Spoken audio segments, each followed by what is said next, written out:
तीन बाबरी मस्जिद के बारे में आज फिर अदालत का बड़ा और तारीखी फैसला आया है। जज बोले मुरली मनोहर जोशी पर इल्ज़ाम साबित नहीं होता है। फिर जज बोले कि बाबरी मस्जिद गिराए जाने का हादसा अचानक हुआ था, मनसूबाबंद नहीं था, प्री प्लान नहीं था। महज तस्वीरों से किसी को गुनहगार नहीं ठहराया जा सकता है। ये तो हुआ, लेकिन ये तारीख़ी सच्चाई है कि मस्जिद को गिराया गया है। किसने गिराया ये तो बताना ही चाहिए। फाजिल जज ने अभी तक ये नहीं बताया कि मस्जिद किसने गिराई है। बाबरी तफसील से खबर सुने। बाबरी मस्जिद गिराए जाने के मामले में लखनऊ की स्पेशल अदालत ने बड़ा फैसला सुना दिया है। फाजिल जज एस के यादव ने लाल कृष्ण एडवाणी, मुरली मनोहर जोशी और उमा भारती समेत 32 मुलजिमों को बरी कर दिया है। इस मामले में कुल 48 लोग मुलजिम थे। इनमें से 16 की मौत हो चुकी है। 48 को जज साहब ने बरी कर दिया है। अब बचा कोई नहीं है। फिर ये नहीं पता चल रहा है कि मस्जिद आखिर किसने गिराई है।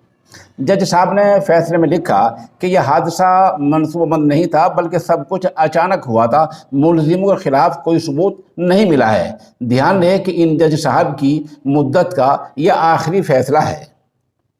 थोड़ी सी आपको बैकग्राउंड में चले, पस मंजर में चले कि बाबरी मस्जिद में के बारे में कब क्या हुआ। बाबरी मस्जिद इन्हिदाम ढहाए जाने के मामले में कब और क्या हुआ। 6 दिसंबर 1992 को 16वीं सदी की बाबरी मस्जिद को कार सेवकों की भीड़ ने गिरा दिया, जिस वजह से मुल्क में फ़िरक़े वाराना तनाव हुआ, तशद्दुद हुआ और बड़ी तादाद में लोगों की जानें चली गई। बाबरी मस्जिद के गिराए जाने के बाद उस वक्त के वज़ीर आज़म आजहानी PV नरसिम्हा राव ने मस्जिद को दोबारा बनाने का ऐलान किया था और 10 दिन बाद इस मामले और साजिश की जांच के लिए जस्टिस MS लब्राहन की क़यादत में एक इंक्वायरी कमीशन तश्कील दिया था। 17 बरस बाद कमीशन ने अपनी रिपोर्ट पेश की। इंक्वायरी कमीशन ने 17 साल के बाद अपनी रिपोर्ट पेश की, लेकिन अदालत को इस मामले में फ़ैसला करने में इतनी लंबी मुद्दत लगी कि फ़ैसले से पहले ही सुप्रीम कोर्ट ने इसी जगह पर ही मंदिर बनाने का फ़ैसला कर दिया और मंदिर अब बनना भी शुरू हो गया। 6 दिसंबर 1992 को ही कार सेवकों ने इस जगह पर एक आरजी मंदिर बना दिया था। उसी दिन इस मामले में 2 FIR दर्ज की गई। पहली FIR का नंबर 197 है। उसमें उन तमाम कार सेवकों के खिलाफ मुकदमा दर्ज किया गया था। इन कार सेवकों पर डकैती, लूट, इबादतगाह को नुकसान पहुंचाने, मजहब की बुनियाद पर 2 समाजों में नफरत पैदा करने जैसे इल्ज़ामात लगे थे। दूसरी FIR का नंबर 198 है। इसमें BJP, विश्व हिंदू परिषद, बजरंग दल और RSS से ताल्लुक़ रखने वाले 8 लोगों के खिलाफ मामला दर्ज हुआ था। ये वो लोग थे जिन्होंने रामकथा पार्क से स्टेज से मुबैना तौर पर इश्तियाल अंगेज तकरीरें की थी, यानी भड़काऊ भाषण दिया था।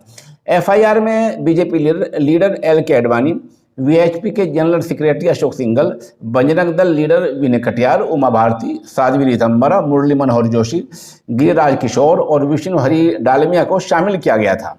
पहली FIR में दर्ज लोगों के मुकदमात की जांच बाद में CBI के हवाले कर दी गई थी, जबकि दूसरी FIR में दर्ज मुकदमात की जांच UP CID के हवाले की गई थी। साल 1993 में दोनों FIR को दूसरी जगह मुंतकिल कर दिया गया। ललितपुर में कार सेवकों के खिलाफ FIR नंबर 197 की सुनवाई के लिए ख़ास अदालत कायम की गई, जबकि FIR नंबर 198 की सुनवाई के लिए रायबरेली की ख़ास अदालत में मुंतकिल कर दी गई थी। दरियासना PV नरसिम्हा राव की क़यादत वाली मरकज़ी सरकार ने उसी वक्त एक आर्डीनेंस के तहत रामलला की हिफाजत के नाम पर तकरीबन 67 एकड़ ज़मीन हासिल की। 7 जनवरी 1993 को पार्लियामेंट से इस आर्डीनेंस की मंजूरी के बाद इसे कानून में तब्दील कर दिया गया। लिब्राहन कमीशन। बाबरी मस्जिद इन्हिदाम के ढहाए जाने के 10 दिन बाद इस मामले की जांच के लिए कायम किए गए लिब्राहन कमीशन को जांच रिपोर्ट पेश करने के लिए ज़्यादा से ज़्यादा 3 महीने की मोहलत दी गई थी, लेकिन इसकी मुद्दत बढ़ती चली गई। 17 साल के दौरान कमीशन की मुद्दत 48 बार बढ़ाई गई। लिब्रहन कमीशन ने 30 जून 2009 को वज़ारत दाखिला को यानी गृह मंत्रालय को अपनी रिपोर्ट पेश की। इस दौरान कमीशन के काम पर लगभग 8 करोड़ रुपए खर्च हुए। बाबरी मस्जिद इन्हिदाम की ढहाए जाने की जांच रिपोर्ट के मामले में लिब्रहन कमीशन ने पाया कि मस्जिद को एक गहरी साजिश के तहत ढहाया गया है। कमीशन ने साजिश में मुलव्वस लोगों के खिलाफ कानूनी कार्रवाई करने की भी सिफारिश की। बाबरी मस्जिद गिराए जाने के मामले में एक ही दिन में 2 अहम मुकदमात दर्ज करने के अलावा मजीद 47 मुकदमात भी दर्ज किए गए थे, जिनमें सहाफ़ियों इन अखबार वालों पर हमला और लूट मार के इल्ज़ामात लगाए गए थे। बाद में इन तमाम मामलों की जांच भी CBI के सपुर्द कर दी गई थी। इसके लिए इलाहाबाद हाई कोर्ट के मशवरे पर अयोध्या के मामलात के लिए लखनऊ में एक नई खुसूसी अदालत कायम की गई, लेकिन उसके नोटिफिकेशन में दूसरे के बारे में कोई जिक्र नहीं किया गया। यानी रायबरेली में FIR नंबर 198 के तहत दूसरा मुकदमा जारी रहा। नीज़ 1993 में FIR 120 को मुकदमात की मुंतकिली से पहले, ट्रांसफ़र से पहले फौजदारी साजिश यानी मुजरिमाना साजिश में शामिल किया गया था। असल FIR में ये दफ़ा ये शक नहीं थी। 5 अक्टूबर 1993 को CBI ने मुश्तरका जांच शीट चार्ज शीट दाखिल की, जिसमें FIR नंबर 198 शामिल थी, क्योंकि दोनों मामलात एक दूसरे से ही मुताल्लिक़ थे। चार्ज शीट में बाला साहब ठाकरे, कल्याण सिंह, चंपत राय, धर्मदास, मेहनत नृत्य गोपाल दास और कुछ दीगर लोगों के नाम शामिल थे। 8 अक्टूबर 1993 को यूपी सरकार ने मुकदमात की मुंतकिली के लिए एक नया नोटिफिकेशन जारी किया और बाकी मुकदमात के साथ साथ 8 लीडरों के खिलाफ FIR नंबर 198 भी शामिल कर ली। इसका मतलब ये था कि बाबरी मस्जिद के गिराए जाने से मुताल्लिक तमाम मुकदमात लखनऊ की खुसूसी अदालत में सुने जाएंगे।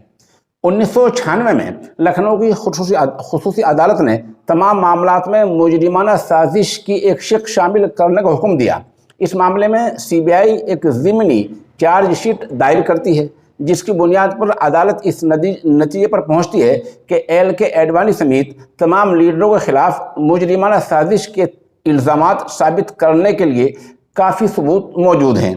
खुसूसी अदालत ने इल्ज़ामात आयद करने के अपने हुक्म में कहा है कि चूँकि तमाम मामलात एक ही से मुताल्लिक़ हैं, लिहाजा तमाम मामलात में मुश्तरका इस्तिगासे की खातिर ख़ास बुनियाद मौजूद है। लेकिन लाल कृष्ण एडवाणी समेत दीगर मुलजिमों ने इस हुक्म को हाई कोर्ट में चैलेंज किया। 12 फरवरी 2001 को हाई कोर्ट ने तमाम मामलात की मुश्तरका चार्ज शीट को दुरुस्त समझा, लेकिन ये भी कहा कि लखनऊ की ख़ास अदालत को 8 नामजद मुलजिमों के साथ दूसरा मुकदमा सुनने का हक नहीं है, क्योंकि इस मुकदमे की तश्कील उसके नोटिफिकेशन में शामिल नहीं थी। हाई कोर्ट ने CBI को हिदायत दी कि अगर उनके पास एडवाणी और दिगरान यानी दीगर मुलजिमों के खिलाफ मुजरिमाना साजिश का सबूत है तो रायबरेली की अदालत में ज़िमनी चार्ज शीट दाखिल करें। साल 2003 में CBI ने FIR नंबर 198 के तहत 8 मुलजिमों के खिलाफ ज़िमनी चार्ज शीट दायर की थी। 2 साल बाद लिब्रहन कमीशन ने भी अपनी 9 सफ़हात पर मुश्तमिल रिपोर्ट पेश की, जिसे बाद में मंजर आम पर लाया गया। इस रिपोर्ट में संघ परिवार, विश्व हिंदू परिषद, बजरंग दल और BJP के चोटी के लीडरान बाबरी मस्जिद मिसमार करने के वाक़यात के जिम्मेदार थे। इलाहाबाद हाई कोर्ट ने दोनों मुकदमात को सन 2010 में अलग करने के ट्रायल कोर्ट के फैसले को भी बरकरार रखा। 2001 में CBI ने इस मामले में हाई कोर्ट के फैसले के खिलाफ नज़र-ए-सानी की दरख्वास्त दायर की थी। इस तरह बाबरी मस्जिद ढहाई जाने के मामले में मजमूई तौर पर 49 लोगों पर इल्ज़ामात आयद किए गए थे, जिसमें अब तक 17 लोगों की मौत हो चुकी है।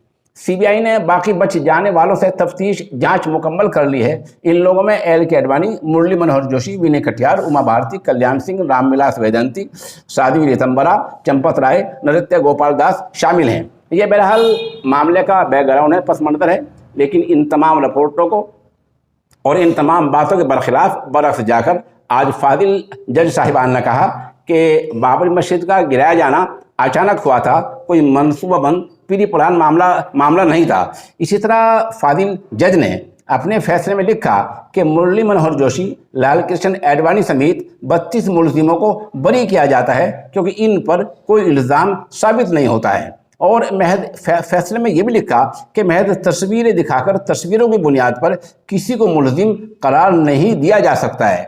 बहरहाल सच्चाई है कि मस्जिद 1992 में 6 दिसंबर को गिरी है, लेकिन किसने गिराई है, अदालत को या सरकार को, ये तो आज नहीं कल बताना ही चाहिए। लोग इसी इंसाफ के मुंतज़िर हैं।